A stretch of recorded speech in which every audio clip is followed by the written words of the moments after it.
Welcome to Season 4 of The Breakdown, the official podcast of the Breakaway Roping Journal and calfroping.com. This season, we're diving into both the breakaway and calf roping like never before, bringing you the personalities, successes, and horses that make these events great. You can expect training tips from the top ropers, stories from the road, and industry news that goes beyond the numbers. I'm Hannah Wheeler, your calf roping host. And I'm Lillian Kent, your breakaway host. And this is The Breakdown. Hello, everyone. This is Lillian bringing you another episode of the Breakaway Breakdown. This week, I am bringing you an interview with the Puyallup champion, Rylee George. Rylee has had a fantastic season so far, winning Salinas on Liz Hurd's Walking the Dog and then changing it up to win Puyallup on her Gelding Royce. And we chat a little bit about her season and how everything came together in front of a rowdy Washington crowd 2 weekends ago.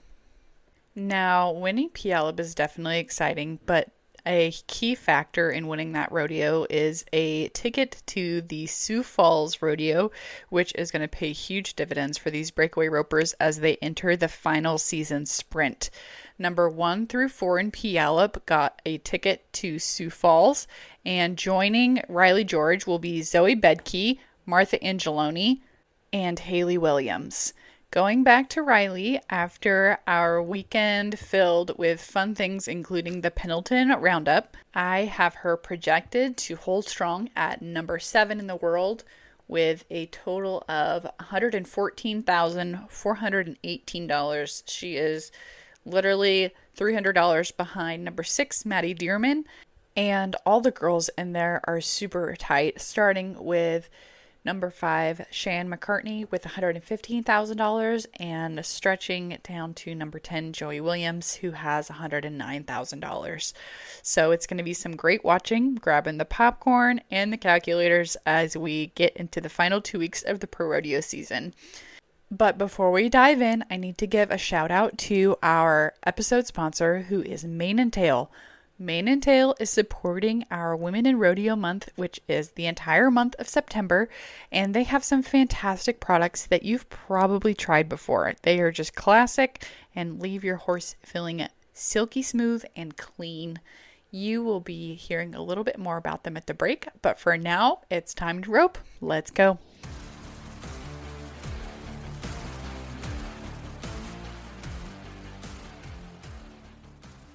Well, hello, Rylee. Thanks for joining me after a late day in Puyallup and then an early morning in Pendleton. Thanks for having me. Yeah, so tell me a little bit about logistics-wise getting over to Pendleton this morning. It was pretty simple. Puyallup perf yesterday was at 1 o'clock, so we had pretty much all afternoon, and it was only 4 hours over here, so it was a pretty easy drive. Well, there you go. How did Slack go this morning for you? No luck this morning. I got the barrier this morning in Pendleton. Okay. Well, thankfully you have a almost $20,000 weekend to bolster your spirits. Yeah, it was a good week. Awesome. Yeah, I was pulling money for Puyallup, of course, and then I kind of started going through everything else, and I was like, well, gosh, she made out like a bandit. I have you at $19,620 with all the rodeos you hit last week. Yeah, it was a good week for sure. I didn't have the best week the week before, so I was hoping for a good week during Puyallup. And how has the Northwestern run been for you previously? Last year I had a pretty good Northwest run. I would say it's been better to me this year, but it's been a lot of fun with the horse I have and everything. And you just have Royce out there? Yes, I have Royce and another horse named Wonder, but I've mainly been riding Royce. Okay, I don't know about Wonder. Is that like a kind of like your second stringer you have with you? Yeah, I got him right before I left for the summer, and he's been my second stringer all summer. I've rode him a handful of times, but not a ton yet. Yeah, it's just nice to take him out there and get acquainted with him and everything. Yep, it's good to have a backup. Yes, for sure. Awesome. Well, let's talk about Puyallup. Huge stage and a huge win for you. Yeah, Puyallup is definitely a bucket list rodeo, and be able to win it. It was a lot of fun for sure. For people watching, I know I was kind of struggling. I was like, gosh, what is this start? What are these calves? What is going on? Because To be honest, I'm used to you guys just going, sub 2 seconds, and Puyallup made you work for it a little bit. Yeah, I thought the calves were really good this year, and the first set of girls, that set of calves was the softer end of them, and then our set was a little bit stronger, and it made. I thought that everybody had a chance on every calf. Mm-hmm. Okay. Yeah, well, you're like, I can't really say too much about it because I just won it. So, Yeah. what was the start over there?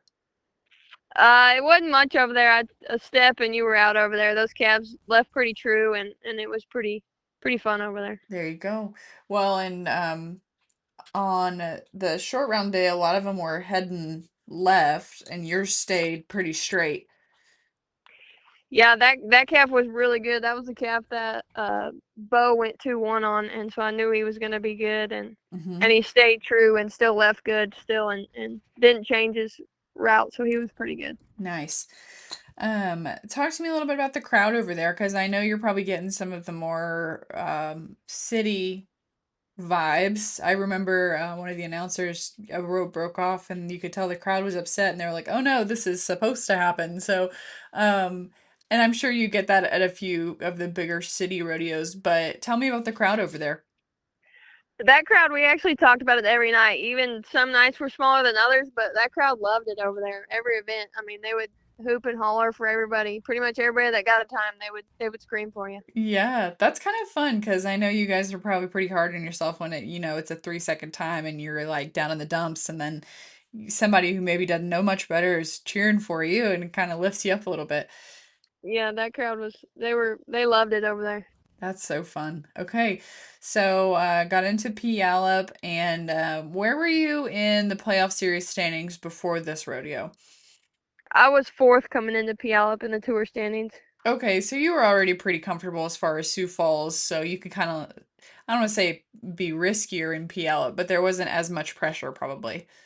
Yeah, I wasn't safe into Sioux Falls, but I had definitely had a good chance. But I was hoping to make Puyallup count, and that way just have it for sure that I would be able to get to Sioux Falls this year. 100%. And took the top four out of Puyallup and then the top eight out of the standings to go to Sioux Falls. And I'm sure they'll drop down in the playoff series standings, which is something that I'm going to have to be crunching some numbers on here pretty quick.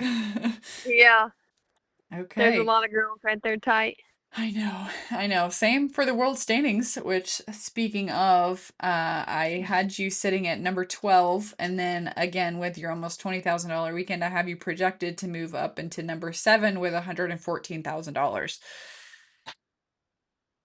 Yeah, that's exciting. I haven't been that high, and then to be able to be top 10 would be great coming into the finals. I know, and you broke 100,000, and you're right in there tight. We have Maddie, Cheyenne, and you are all within $1,000 of each other, so it's gonna be really fun to watch. Yes, the money this year has been crazy high, and the girls have been winning and roping really good. So it's been a lot of fun this year. Yeah, yeah. So tell me a little bit about kind of what your mantra's been this year. What's been your main focus? Some girls are really trying to give themselves a chance every time. Some girls are swinging for the fences. How do you make sure you get the best out of every run? I try to just no matter what I draw, I just try to hit the barrier as best as I can, and then just make a run on what that calf will let me do. Like when they're stronger, sometimes they'll drag it down the arena a little more, but I just try to make sure and hit the barrier and give myself the best chance I can. Mm-hmm, mm-hmm. So for someone who hasn't been following us closely, kind of run through some of the higher points of this summer, paycheck and rodeo wise. Yeah, really, I've had a really good summer. It started off at the college finals, and then kind of carried throughout July. Had a good summer, and I had a bad week the week before Puyallup. That was really all I can remember of a week I really didn't win much, and then but it's been a really good summer to me.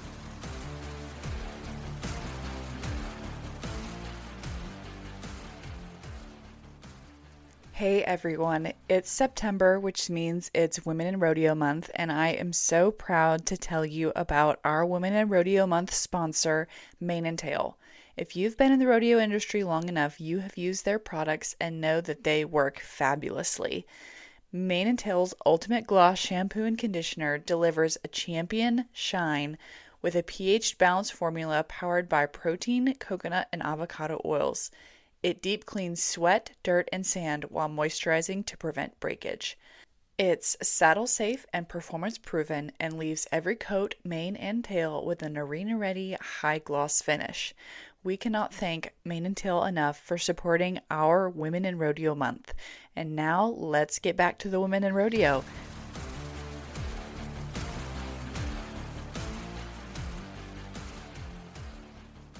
Well, something that I'm realizing, talk to a couple of the girls that are going hopefully to their first NFBRs is just being consistent, even if it's not huge checks every week, but just getting a check every week is so huge to maintaining your position in the standings. Yes, this year it seemed you've had to win almost have $3,000 weeks just to hold your spot, and you're not Hmm. even really gaining on anybody, but just be able to hold your spot, just winning checks every week most definitely helps. Yeah, yeah. So winning checks every week, kind of staying consistent. How has Royce been feeling out there? Royce he's been good all summer, I thought, and he still feels good, and I'm excited for the last couple weeks that we have out here. Mm-hmm. Mm-hmm. Well, it'll be fun to get back into the NFBR and that really short setup that I know that you excel on. But let's talk about Puyallup a little bit. I'm gonna pull up all the times here. You said that you guys had a faster set of cattle, so kind of talk me through your game plan when you were back in the box up there. I was able to watch the first set go, and then so kind of had a game plan in my head, and then I was at the end of the first round in my set, and so I knew kind of what the round looked like, and I knew I just wanted to get the first one down and then go from there and see what I needed to do. And then the second round, I just made the best run I could on the calf I had, and then just waited out everybody else to see. Yeah, sweat it out. And Yeah, then that semifinal was kind of started off a little bit softer, and I kind of thought you made a smart run with your 3-2, roped him a little bit further down the pin, but making sure you got a time when, out of 8 girls, we had a few no times. yeah. I knew I was kind of at the second half of that, and some girls had some tough luck. I knew if I made a solid run that I would have a good chance of making it back to the top four. Nice. And for the finals, you were first out, I believe. Yeah, Okay. And talk to me about that loop. I know it wasn't the picture perfect loop, but it got the job done. yeah. It wasn't the best one, but I was talking to Haley before we went, and she asked me what my game plan was, and I told her I was going for first just because what else you do when you got the four-man? That was just the best shot we were gonna have, and the loop wasn't the best, but I was glad it went on. Yeah, right. It's hard because girls say, if you safety up, you get in trouble, and then, might end up too long to get anything anyway. So you never know when you're first out, especially. Yeah. Okay. What was the feeling like when you realized that you had gotten Puyallup locked up and you were for sure heading to Sioux Falls? Oh, it was great. Everybody that was in that top four was so happy that they were in Sioux Falls, and I was the same way. And just Sioux Falls is just so much money, and it's a game changer over there for everybody. Yeah, yeah. I know saw Martha posted about getting back into Sioux Falls, which I know feels really good for her. And she's had a really nice last 2 weeks or so. So it's fun. I'm always rooting for everybody, even though I know it's impossible for everybody to win. Yeah, yeah. Everybody was excited over there. Who have you been hauling with this summer? I saw Haley was supporting you in the box there at Puyallup, which I just thought was amazing. But have you been kind of going at it yourself or teaming up with anybody? Yeah, I started the summer with Reagan Cotton, and then we went majority of the summer together, and then she just recently went home, so it's just me right now. Okay, is that more intimidating, or are you kind of feeling like you got in the groove? No, I don't mind going by myself, especially in the Northwest. Everything's super close, and then everybody's going to the same rodeo, so you can either follow somebody over there or you know somebody that's close around you. Yes, well, I'm sure I feel a little bit like a few years ago with the Breakaway roping because I know that it was like everybody used to go to the same rodeos, and then we suddenly got all the rodeos, and now girls are saying that they don't see each other for weeks at a time. Yeah. I'm just kind of skimming through the projected world standings. I have Shelby flipping over Taylor again, which is going to be insane. And then Josie's doing work about 30 grand behind him. And then, like I mentioned earlier, Haley, Maddie, Cheyenne, and you are in there like pretty tight. And Bo. Can't forget Bo. Yeah. So, what is your mindset as you kind of charge through these last 3 weeks of the season? We got some big rodeos coming up. Yeah, my mindset going into them is to just try and finish strong and not really change anything that I've done all summer. Mm-hmm. Yeah. And then we have circuit finals and Kimes, and maybe you'll get to rest a little bit in there before the finals. But what does that kind of quote off season look like for you? Yeah, that off season's still busy. We got a Kimes qualifier, and then I've also got a couple of fraternity horses that I'll be taking some places, and so not much time off. But maybe Yeah. my good horse will be able to get some time off. But as for me, probably not much. As for you, you're gonna keep roping. Yep. Are you taking any horses to EQHA World?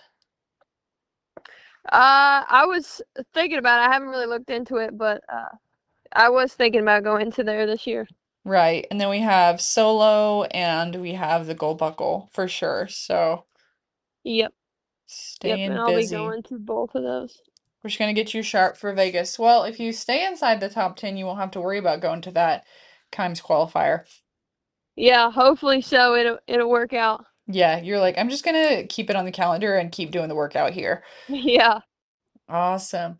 Well, I think that about wraps it up for me. I'm just really excited for you, and we'll see uh just how everything shakes out. It's hard to predict these days with all the money and the tour points and everything, but it is Yeah. exciting. Well, thank you. I appreciate it. Yes, ma'am. Okay, well, drive safe to your next one, and we'll catch you later. Sounds good. Thank you. Bye.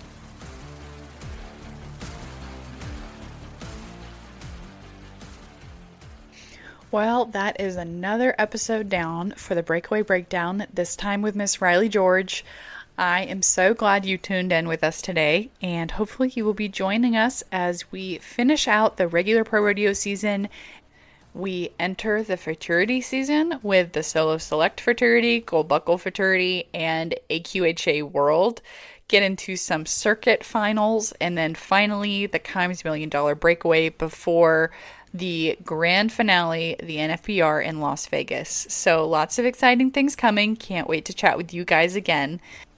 Big thank you again to our supporter Mane and Tail for supporting this episode and our entire month of Women in Rodeo this September. Check out the feeds at Breakaway Roping Journal and at barrelracing.com for all things Women in Rodeo. All right, guys, I'll catch you next time.